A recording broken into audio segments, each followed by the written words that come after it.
Hello and welcome to day 4 of Skincare Week. Today we're going to be talking about some skin that maybe goes a little unnoticed and unappreciated, and that is the skin on your scalp. Today I'm going to be talking about a product that I ordered and have been testing for about 6 weeks from the Ordinary Hair Care. This is the Multi-Peptide Serum for Hair Density, a concentrated serum for hair that looks thicker, denser, fuller, and healthier. In this video, I'm going to talk a little bit about the Ordinary. I'm going to talk about this product. I'm going to show you how I've been applying it, and I'm going to give you my review and thoughts. And for all of this, there are going to be timestamps down below. I am going to get a little bit chatty in this video about the Ordinary and specifically about the ingredients in here. So if there's part of that that you don't wish to watch, I want it to make it easy for you to skip over it. So let's talk about the Ordinary because it has been a year for that organization. And to start with, let's talk about the Ordinary just as a brand before we get into the, I don't want to call it drama because that sounds like it's fun or something in a way, the issues that the brand has been having and how they've been addressed over this year. The Ordinary is a brand under the umbrella of Deciem. This is not my first time reviewing one of their products. I have reviewed their serum and full coverage foundation before. Their serum foundation is one of my favorite foundations. I will link those videos down below so that you can go to that. The Ordinary is Deciem's low-cost brand. So they describe themselves as clinical formulations with integrity. And part of that is saying that they want to ensure that something that is a commodity is not disguised as ingenuity. So what this means is in the skincare industry, there are apparently a lot of products that are out there, ingredients that are out there that are just used in skincare. They are not expensive ingredients, they are not unique ingredients, but that skincare companies will play it up like it is unique or rare or expensive to get you to pay more for it. They say that other brands often refer to commonplace technology as groundbreaking and use insensible pricing strategies to confuse the audience. So what they do is take these products that are not actually that expensive, put them into their products, and then don't charge you that much for them. I believe the other thing that they say that they do is they do minimal advertising for their products and also have very minimalist packaging so that you're not paying really for the marketing or so much the packaging, even though the way that it's been designed is very minimalistic and with the droppers in there actually feels very luxury, which is probably why the brand has had the success that it's had. So all Deciem products, and therefore all Ordinary products, are free of parabens, sulfates, mineral oil, animal oils, coal tar dyes, didn't know that was a thing, formaldehyde, mercury, and a whole bunch of other things they are free from. They do not test on animals, and they do not pay others to test on animals, and they specifically say that they do not sell in mainland China because of this. A lot of the reasons that brands will test on animals is because it is required if you are going to sell your brands in China, and because that is such a huge market, that's oftentimes what will keep a brand from being cruelty-free. So now that we've sort of talked a little bit about the brand, let's talk about the issues they've had this year, and I will go through this pretty quickly, but their founder at The Ordinary and at Deciem was Brandon Truax, and Brandon this year, I'm trying to say this without sort of diagnosing somebody else, but he seems to have had problems, and I think the kind of problems where if somebody in my life was acting like this, I would make sure they were seeking medical help for psychological problems. It has come out as seeming like problems that people can have if they're starting to show schizophrenic signs. So at the start of 2018, Brandon took over the brand's Instagram, and I think also fired their marketing team. Apparently the brand, he's very smart, but he is also, yells a lot, fires people on a dime, is just that kind of personality. But in taking over the Facebook page, things just started to get really weird and bad. They specifically, and this didn't happen on Instagram, but they specifically insulted or called out Drunk Elephant in their brands. And then, they end up apologizing for that.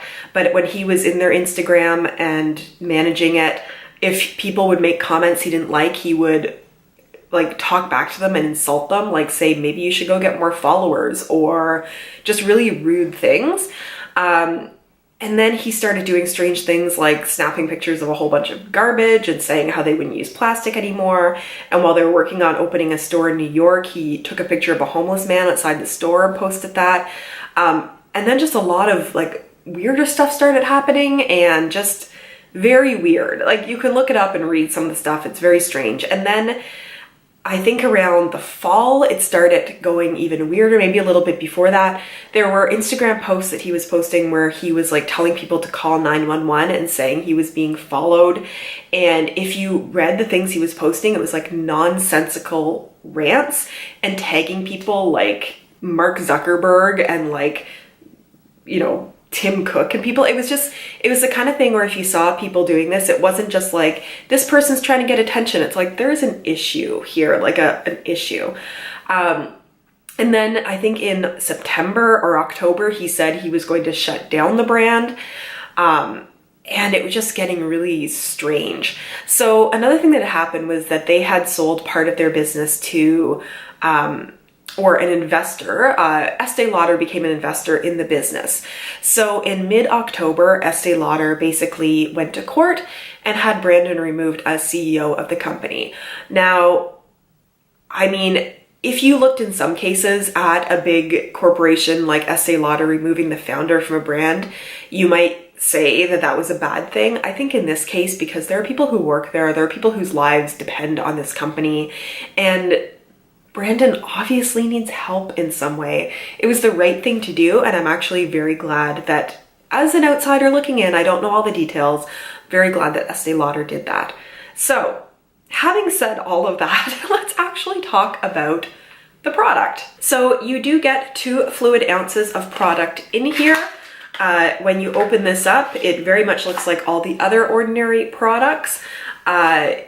It's, you know, in a UV resistant bottle so that light shouldn't mess around with this. It's got a dropper in here to make it easier to apply, and just their minimalistic packaging that they usually have. If you buy this in Canada, it's going to cost you $17.90. What I'm going to do now is get into the ingredients that are in here.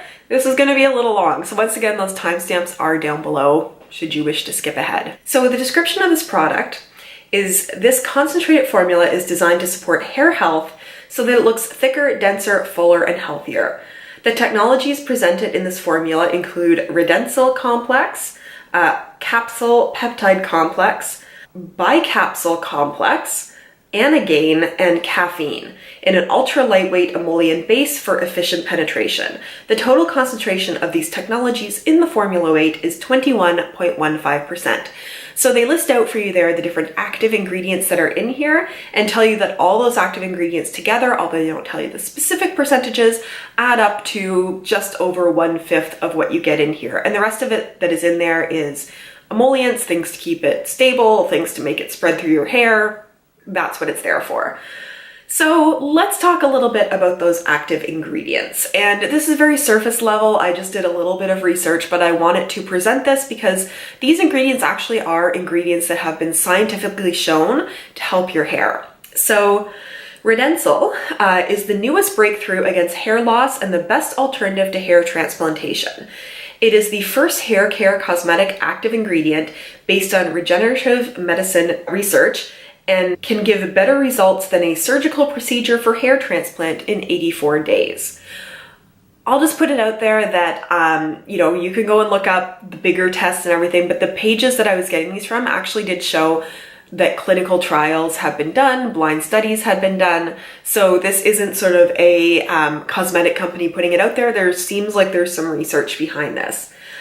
ProCapsule, the second active ingredient, is a new breakthrough formula that strengthens hair and prevents hair loss naturally. ProCapsule combines vitaminated matrikine and apigean and oleanic acid to form 2 powerful functions that target the main areas of hair loss. And it goes into very technical scientific stuff here, what it targets around dihydrotestosterone, which is a major player in hair loss in men and women. It talks about the different things to stimulate hair growth and increase blood flow to the scalp. The third active ingredient is Capixyl. It acts through preserving hair follicle stem cell activity, modulating DHT via 5-alpha.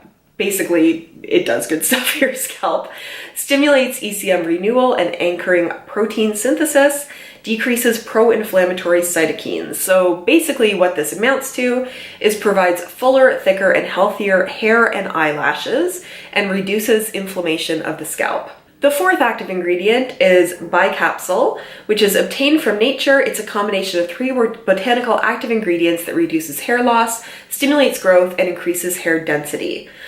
With bicapsule, hair regains a healthy and strong condition. Cosmetic applications include products against hair loss, hair lines including tonic serum conditioners, and anti-aging hair product lines. The fifth active ingredient is anagen, which is based on organic pea sprouts, which stimulate specific signal molecules to the dermal papilla required to reactivate hair growth. Thanks to its composition, anagen successfully offers a sustainable and novel approach to fight hair loss. And finally, the last active ingredient is caffeine. Caffeine has been shown to be good for your scalp and for your hair as it contains antioxidants. It has been shown to be a stimulator of hair growth. It speeds up the hair's growth cycle, although I did find some articles that said if you use too much, it can do the opposite and slow hair growth. So all that to say that the ingredients in here are good ingredients. There are ingredients that have been clinically shown to provide hair growth, hair thickening, does good things for your scalp, just all good all the way up and down there. In actually using this product, they say to apply a few drops or as needed once daily, ideally at bedtime, to clean dry scalp. Massage into scalp thoroughly. This formula is a leave-on or leave-in treatment. Do not wash hair or scalp after application. So after all of that, talking about the wonderful ingredients that are in here and how you're supposed to use it, let me get into my review and thoughts on it. I didn't see this make any difference in my hair. Now, I'm going to offer a little bit of a caveat with that. I don't have a thinning hair problem. So whereas when I looked at a lot of the ingredients that are in here before and after photos, you often saw people with short hair with really thinning hair with patches where they had hair loss, where you could really see like hair growth starting after a certain amount of time. So I think that I just may not be the target audience for this, or maybe because I have long, thicker hair, anything that's starting to happen under there, because I was just using it on one half of my head, this half of my head, to see if I could see any changes. I just didn't see any changes. I'll also give the caveat that I don't know that I was using this for long enough for it to make a difference. I mean, one of the studies talked about 84 days sort of being the point where they start to see something happening with one of the ingredients, and it's hair. So, you know, even if I had hair starting to grow in 6 weeks, it wouldn't be very long by this point. So I probably should have thought a little bit more about that before testing this product, but I wanted to bring it to you guys because I hadn't seen anybody talking about this product. One of the things that I think is a drawback with this, which I don't think is, you know, just an issue of not having given it enough time, is I don't find that I can get a couple drops of this through all of my scalp. That's why I think it's probably best if you're targeting a specific area where you want to regrow hair or you have hair loss.